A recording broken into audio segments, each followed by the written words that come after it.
Hello everyone, how are you all. I hope आप सभी अच्छे होंगे। एंड आज की वीडियो में हम लोग डिस्कस करने वाले हैं अपना नेक्स्ट पार्ट, यानी कि लास्ट वीडियो में हमने डिस्कस किया था जो सैम्पल पेपर था, सैम्पल पेपर 01, उसके MCQ पार्ट का सोल्यूशन। नाउ हम लोग आज के वीडियो में एक स्टेप और आगे बढ़ेंगे और आगे वाले क्वेश्चंस को डिस्कस करेंगे। सो स्टार्ट करते हैं सेक्शन बी से। सेक्शन बी का क्वेश्चन नंबर 1 है 21। एंड ये क्वेश्चन क्या बोल रहा है या क्या सॉल्व करना है वो तब समझ आएगा जब हम इस क्वेश्चन को रीड करेंगे, यानी पढ़ेंगे। तो इस क्वेश्चन को पढ़ते हैं और समझते हैं क्या सॉल्व करने के लिए बोला गया है या क्या फाइंड करने के लिए बोला गया है। तो रीड द क्वेश्चन। क्वेश्चन में दिया गया है कि in the figure PQRS is a trapezium in which PQ is parallel to RS, और on PQ and RS there are points E and F respectively such that EF intersects SQ at G. Prove that EQ into GS is equals to GQ into FS. सो उसका figure आपका ये वाला है। ये आपका 31 नहीं, sorry 21 question number का figure है। ठीक है, तो आपको क्वेश्चन में गिवन इन्फॉर्मेशन क्या दी हुई है, दैट इज़ कि ये जो PQRS है वो एक ट्रेपेजियम है, और ट्रेपेजियम में आपका ये PQ पैरेलल है RS के। ठीक है, तो ये वाली PQ is parallel to RS, ये आपको दी हुई है, क्वेश्चन में गिवन है। और उसके साथ साथ और भी गिवन इन्फॉर्मेशन दी हुई है कि ये यहाँ पर इंटरसेक्ट हो रहा है और कहाँ पर कौन से पॉइंट्स हैं, बट वो सब चीज़ें तो हमें फिगर में दी हुई हैं। लेकिन हमें क्वेश्चन में मेनली प्रूफ क्या करना है उस पर आते हैं। वो है कि EQ इंटू GS। EQ कहाँ है आपका, EQ इंटू GS, तो EQ ये हो गया आपका ये वाला, और इंटू GS कौन सा है, GS आपका ये हो जाएगा। इसको किसके इक्वल प्रूफ कराना है, GQ into FS, GQ into FS आपको इसके इक्वल प्रूफ कराना है। कैसे कराएंगे, चलते हैं इस क्वेश्चन की तरफ। एंड इस क्वेश्चन में आपका सिमिलैरिटी वाला थोड़ा कॉन्सेप्ट भी यूज़ होगा, तो देखते हैं कैसे करते हैं। हम यहाँ पर दो क्वेश्चंस नहीं, दो ट्रायंगल से डील करेंगे, यानी कि जो हमें चीज़ सॉल्व करनी है उसको सॉल्व करने के लिए हमें यहाँ पर दो ट्रायंगल को लेना होगा, उनके एस्पेक्ट्स में अपने फैक्ट्स रखने होंगे और उसको सॉल्व करना होगा। तो आपने कौन कौन से ट्रायंगल ले लिए हैं, दैट इज़, एक सेकेंड मैं थोड़ा इसको दोनों को सिमेट्री में रखती हूँ ताकि आपको फिगर भी दिखे और ये भी दिखे। सो यहाँ पर क्या बोला जा रहा है कि आपको दो ट्रायंगल लेने हैं, जो कि है ट्रायंगल GEQ और ट्रायंगल GFS। तो GEQ और GFS, जिसमें आपके दोनों या चारों टर्म्स आ रहे हैं जो कि आपको प्रूव करना है क्वेश्चन में। क्वेश्चन में GQ, FS, GS और EQ से रिलेटेड टर्म्स को कुछ इक्वल टू करके इक्वल प्रूफ कराना है, इनटू करके इक्वल टू प्रूफ कराना है। तो हमें वो डिस्टेंस चाहिए, यानी GF वाला, GQ वाला, FS वाला और EQ वाला। तो वो चीज़ें हमें कहाँ मिलेगी, इन दोनों ट्रायंगल में मिलेगी, जो कि है ट्रायंगल GEQ और ट्रायंगल GFS। तो इस ट्रायंगल में हम लोग थोड़ा सिमिलैरिटी वाला कॉन्सेप्ट यूज़ करेंगे। अब सिमिलैरिटी को भी यूज़ करने के लिए आपको कुछ क्राइटेरिया चाहिए होते हैं, उसके बाद ही आपके कोई दो ट्रायंगल्स आपस में सिमिलर होते हैं।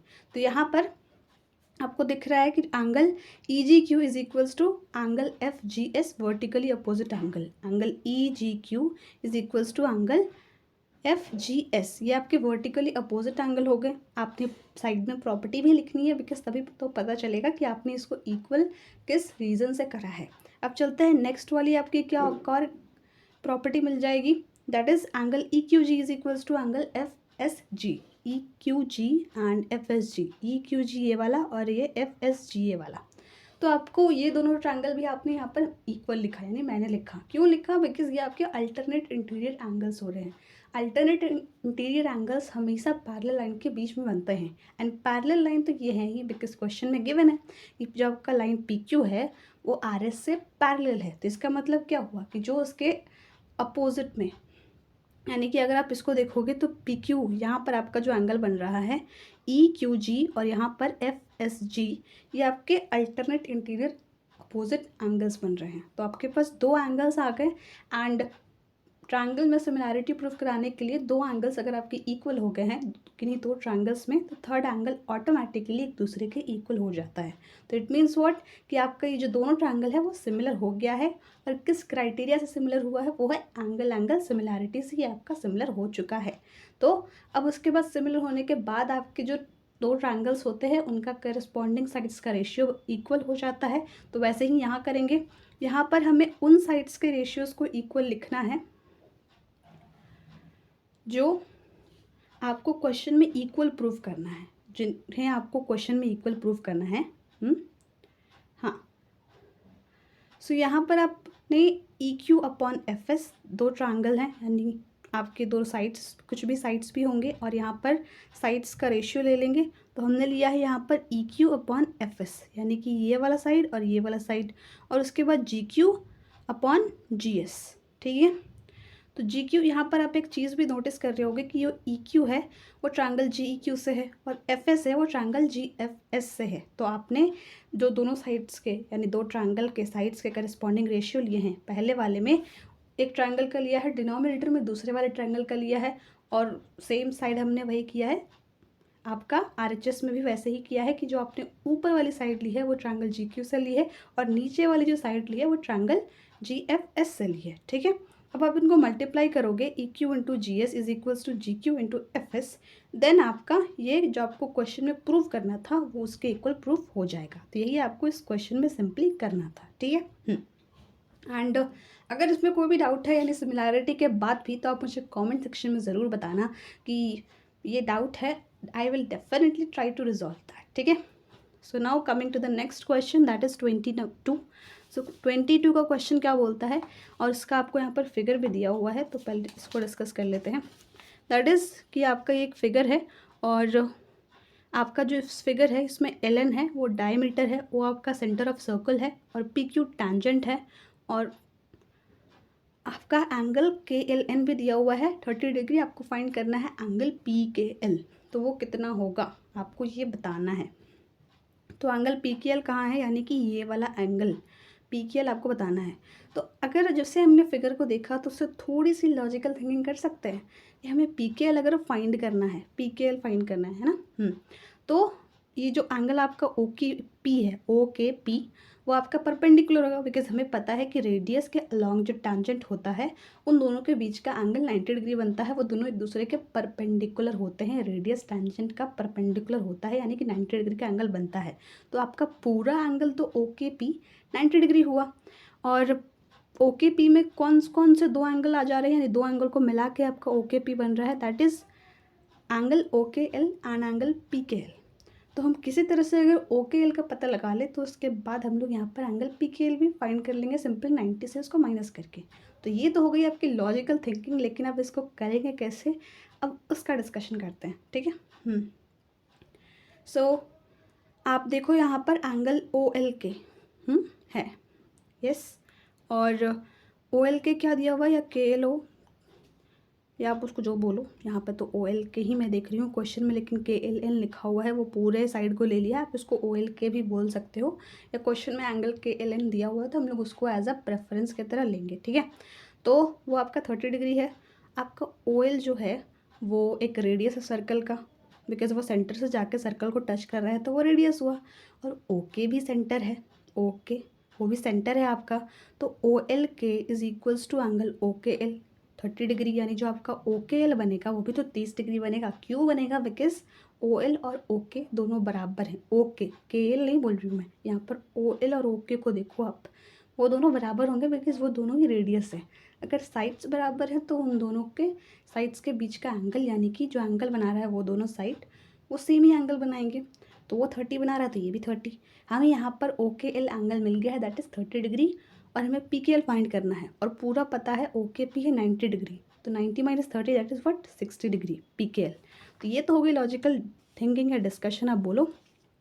ठीक है, तो ये हमने कर लिया है, और यही आपका सोल्यूशन इस क्वेश्चन का। तो अगर आपको इसमें कुछ चेकआउट करना है तो आप उसको देख सकते हो। Okay, so now coming to the next one, that is 23 आपका नेक्स्ट पार्ट में है, तो उसको भी देखते हैं। ये क्वेश्चन तो क्लियर हो गया है, अब चलते हैं नेक्स्ट वाले पार्ट पर, दैट इज़ आपका ये 23। यहाँ पर इवैल्यूएट, यानी कि आपको इसकी वैल्यू फाइंड करके निकालनी है। कैसे निकालेंगे, सिंपली इस क्वेश्चन में आपको सॉल्व करना होगा।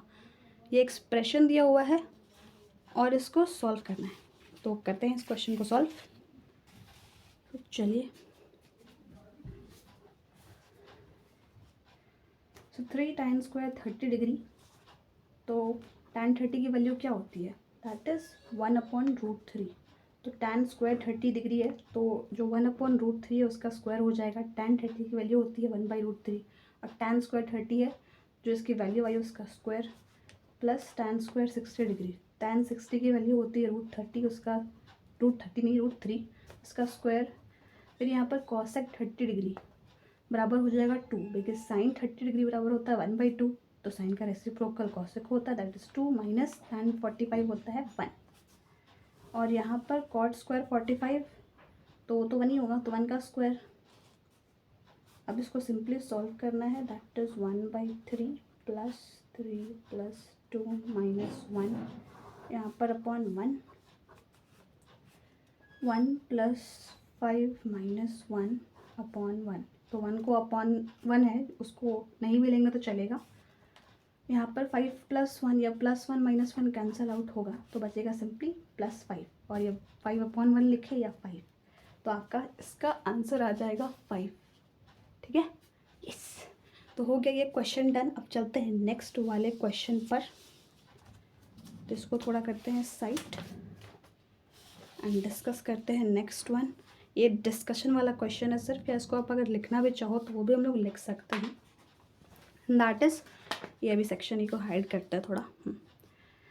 1 card is taken from a well shuffled deck of 52 cards. Find the probability of getting a non-face card. First part है इसका a non face card and second part है इसका अ ब्लैक किंग। तो आपको बताना है इन दोनों की प्रोबेबिलिटीज़ क्या होंगी। तो कैसे करेंगे इस क्वेश्चन को, ये क्वेश्चन बहुत ही सिंपल है एंड कैसे करेंगे वो डिस्कस करते हैं। टोटल नंबर ऑफ कार्ड्स आपके पास कितने हैं, 52, और फर्स्ट वाले पार्ट में आपको पूछी गई है एक नॉन फेस कार्ड आने की प्रोबेबिलिटी कितनी होगी। तो सिंपली सबसे पहले तो ये पता करना होगा कि आपके फेस कार्ड्स होते कितने हैं। तो फेस कार्ड्स 12 होते हैं, तो हमें फेस कार्ड्स तो नहीं चाहिए, यहाँ पर नॉन फेस कार्ड बोला गया है। तो जितने फेस कार्ड होते हैं टोटल से उसको माइनस कर दो, दैट इज़ 52 में से अगर आप 12 माइनस करोगे तो आएगा 40। आपने उनको माइनस कर दिया, आपको आपके फेवरेबल आउटकम्स मिल गए, यानी कि जो आपके 40 कार्ड्स अब बचे हैं उसमें कोई भी फेस कार्ड नहीं आएगा। तो आपके पास फेवरेबल आउटकम्स आ गए और टोटल नंबर ऑफ़ आउटकम्स है 52।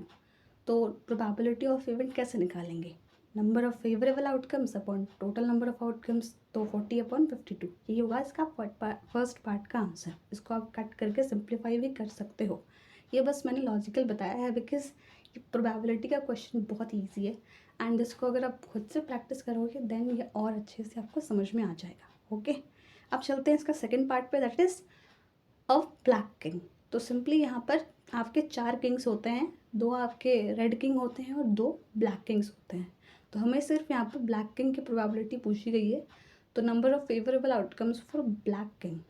तो ब्लैक किंग्स तो आपके 2 होते हैं ना, दोनों में से कोई भी एक आ सकता है, तो total number of favourable outcomes क्या होंगे 2, और उसके बाद अपॉन बाई में टोटल नंबर ऑफ़ आउटकम्स कितने होंगे 52, तो 2/52 ये आपका सेकंड पार्ट का आंसर हो जाएगा। उसको आप फर्दर सिंप्लीफाई भी कर सकते हो, डैट इज़ डन। अब इसी का चलते हैं और वाला पार्ट में, इसको और हम लोग डिस्कस कर लेते हैं। That in a family of 2 children find the probability of having at least 1 girl. तो यहाँ पर है एक कंडीशन दी हुई है कि आपके पास एक फैमिली है, पास नहीं मीन्स एक फैमिली है, वहाँ पर 2 बच्चे हैं एंड आपको बतानी है कि क्या प्रोबेबिलिटी है कि उन दोनों बच्चों में से कोई एक गर्ल होगी।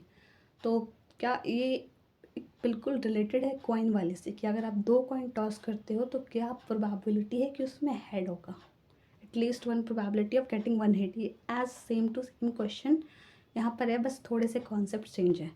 तो इसका सिंपली अगर आप एक देखो तो आपके पास 2 चिल्ड्रन है ना, 2 चिल्ड्रंस,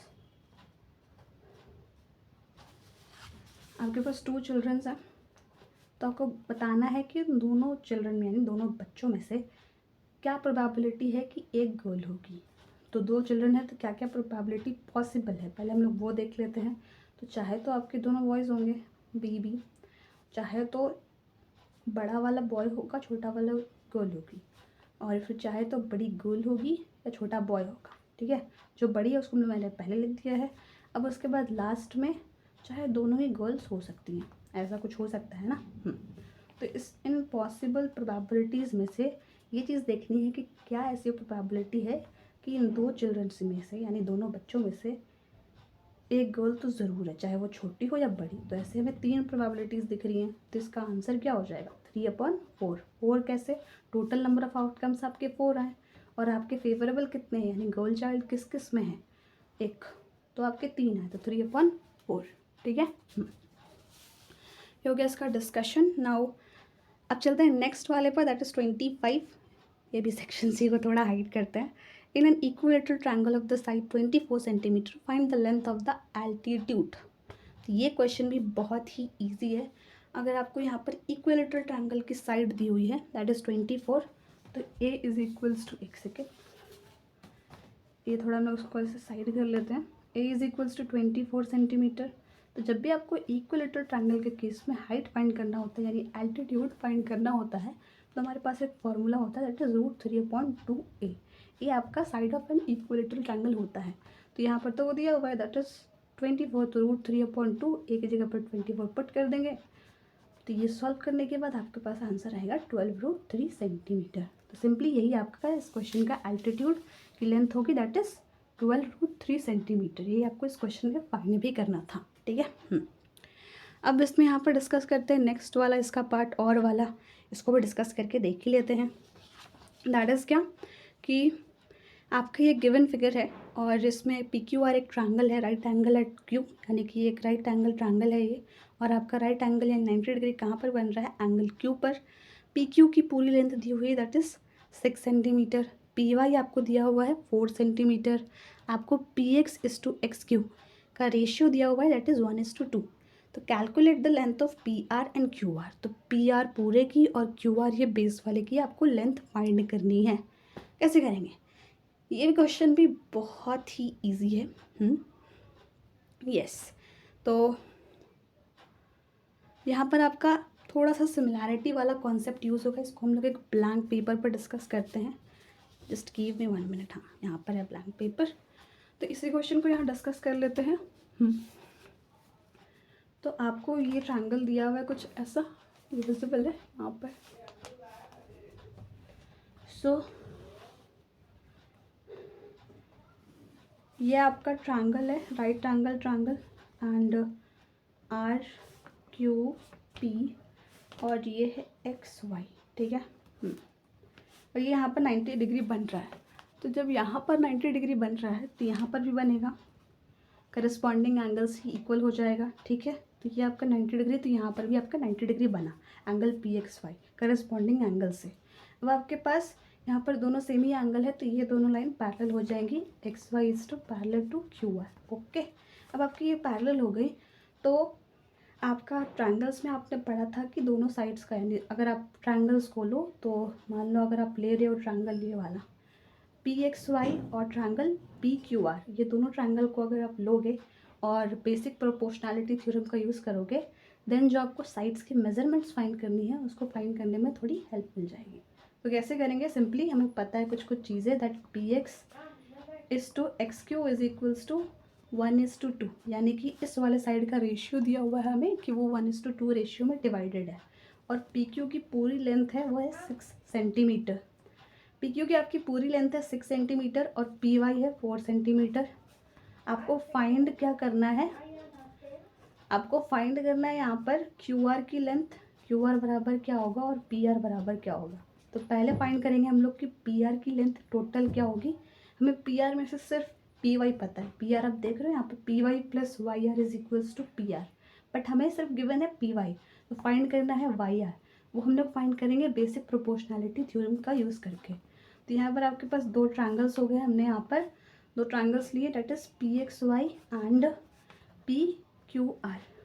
ये आपके पास 2 ट्रायंगल्स हो गए, इनमें बेसिक प्रोपोर्शनैलिटी थ्योरम यूज़ करेंगे बिकॉज ये दोनों ट्रायंगल नहीं, ये दोनों लाइंस पैरेलल हैं, तो यहाँ पर आप बेसिक प्रोपोर्शनैलिटी थ्योरम का यूज़ कर सकते हो। ओके, यहाँ पर सिंपली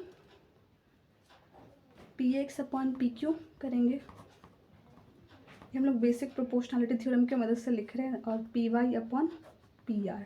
ओके, तो PX आपको कितना दिया हुआ है, PX/XQ इज 1:2, तो 1 ले लेंगे हम लोग PX को, और PQ आपका 6 है और PY आपका 4 है, और पी आर नहीं पता है तो उसको as it is P R की तरह ही रखेंगे। तो पी आर फिर क्रॉस मल्टीप्लाई होगा, ये विजिबल है ना, एक सेकेंड, ये इसको यहाँ डिस्कस करते हैं। एक second, just give me 1 second.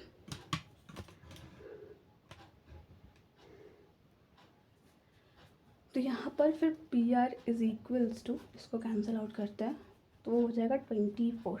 Okay, अब आपके पास पी आर आ गया 24, पी क्यू है 6 और ये एक राइट एंगल ट्रायंगल है, तो क्यू आर का square is equals to what, P R का स्क्वायर माइनस पी क्यू का स्क्वायर, यानी हाइपोटेनस का स्क्वायर माइनस परपेंडिकुलर का square is equals to base का स्क्वायर। ये क्यू आर का स्क्वायर फिर हट जाएगा बिकॉज हमने यहाँ पर अंडर रूट लिख लिया है।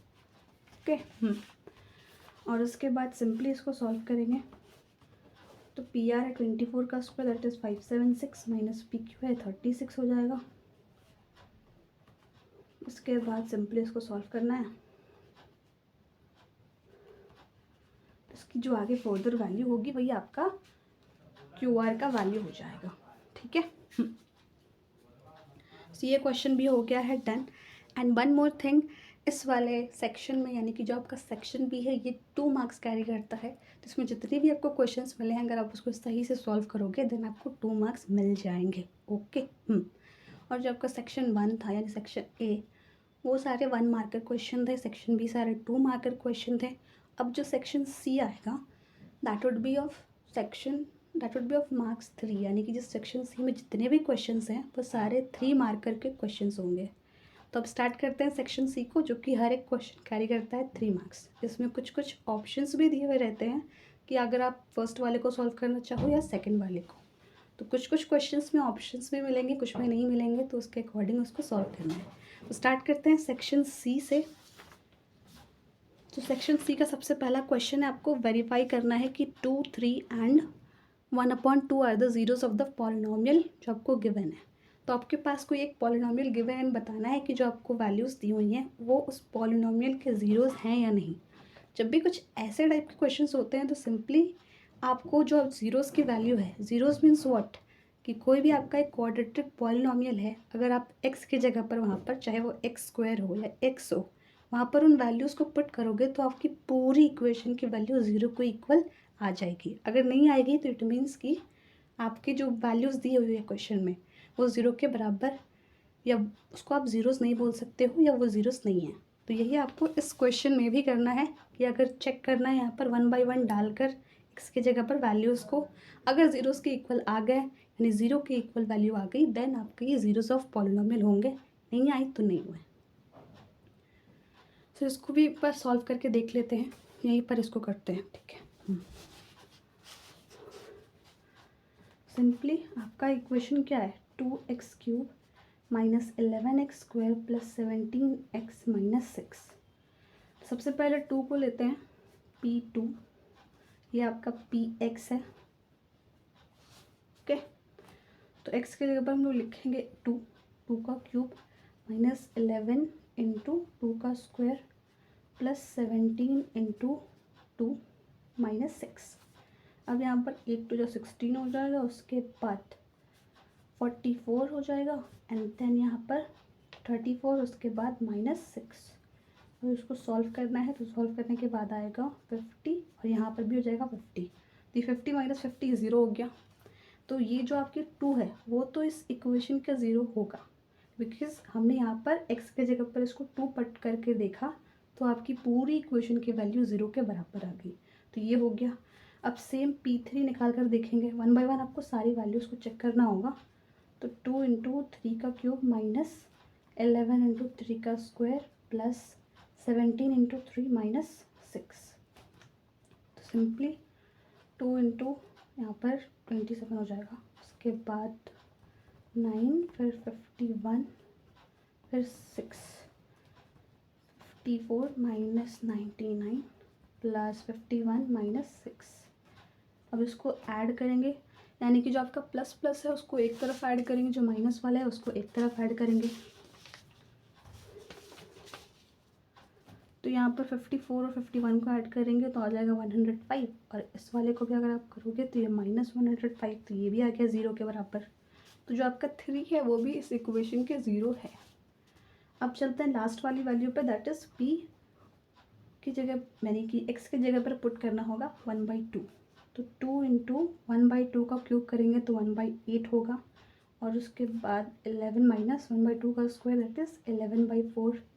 फिर उसके बाद यहाँ पर 17/2 माइनस 6। तो यहाँ पर तो पूरा एलसीएम निकालना होगा, या इसको कट कर देते हैं, थोड़ा इजी हो जाएगा।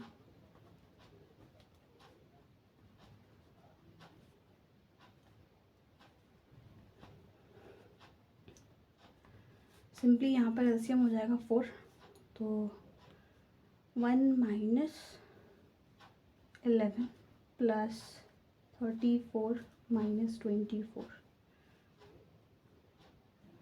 तो आई थिंक कुछ गड़बड़ हो गई है, वेट,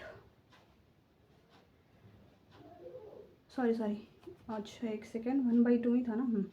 तो 1/8 हो गया, 2 था तो 1/4 हो गया, फिर 11 इंटू 1/2 का स्क्वायर तो 11/4 हो जाएगा, फिर 17/2 हो जाएगा। इतनी चीज़ें तो हमने कर दी। तो यहाँ पर आपका 4 एलसीएम हो जाएगा, तो 4 से 1, फिर 11, फिर 2 से 2 34, फिर माइनस 24।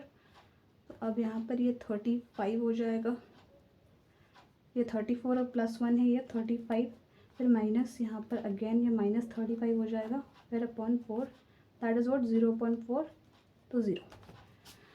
तो इस वाले में जितनी भी आपको ज़ीरोस दी हुई है कि ये जो आपके वेरीफाई करना है 2, 3 एंड 1/2 आर द ज़ीरोस, तो येस वो हैं, बिकॉज उनको पुट करने के बाद आपके इक्वेशन की वैल्यू 0 के इक्वल इक्वेट हो जा रही है।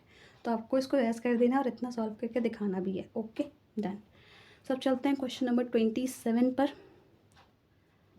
ठीक है, तो क्वेश्चन नंबर 27 को डिस्कस कर लेते हैं थोड़ा। एक सेकेंड जस्ट, कहाँ गया?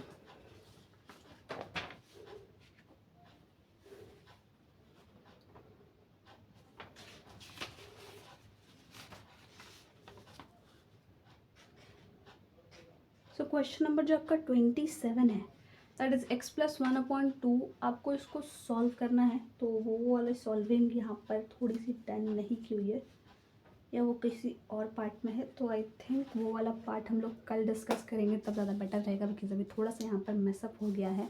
एंड बाकी की चीज़ें हम लोग कल डिस्कस करें तो अच्छा रहेगा कल, और अच्छे से आई विल ट्राई कि थोड़ा इसको अरेंज फॉर्मेट में रखूँ एंड वीडियो को और थोड़े बेटर वे में डालूँ।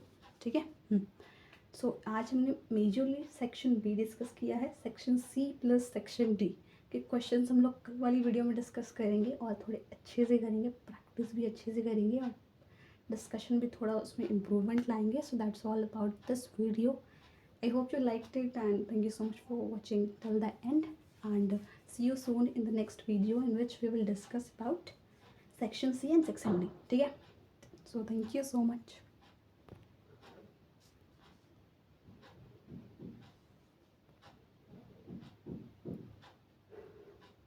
एक सेकेंड जस्ट, ये बंद नहीं हो रहा है, वेट रिकॉर्डिंग बंद नहीं हो रही।